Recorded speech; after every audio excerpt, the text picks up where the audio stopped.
Sa mas pinaigting na kampanya kontra ilegal na droga, nasa kote ang isang street-level individual sa isinagawang bypass operation ng mga otoridad sa La Paz, Iloilo. Nakibalita dyan si Patrolwoman Lynette Sablon.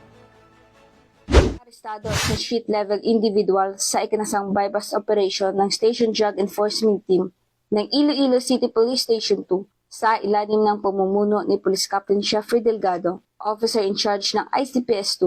Dito lamang ika-6 ng Agosto taong kasalukuyan sa Zone 4, Barangay Gustilo, La Paz, Iloilo City. Kininala ang suspect na si alias Elmer, 35 taong gulang, walang permanenteng trabaho, residente ng Barangay Concepcion City Proper, Iloilo City, ngunit pansamantalang naninirahan sa Zone 4, Barangay Enjoy, La Paz, Iloilo City. Ayon sa investigasyon, ginamit ng mga operatiba ang halagang 1,100 pesos bilang bypass money na nagresulta sa pagkakumpiska ng isang sachet ng inihinalang shabu. Bukod dito, nakumpiska rin ang karagdagang 5 sachet ng iligal na droga mula sa isang coin purse na nakuha sa bulsa ng suspect. Umabot sa higit kumulang 10 gramo ng kabuuang bigat ang nakuha ang suspected shabu na may street value na tinatayang 68,000 pesos. Bagamat itinanggi ng suspect na siya ay nagbebenta, inamin naman niya na siya ay gumagamit ng iligal na droga. Kasalukuyang nasa kusdiya ng ICPS-2 ang suspetsado para sa dokumentasyon habang inihahanda ang mga kaukulang kaso laban sa kanya.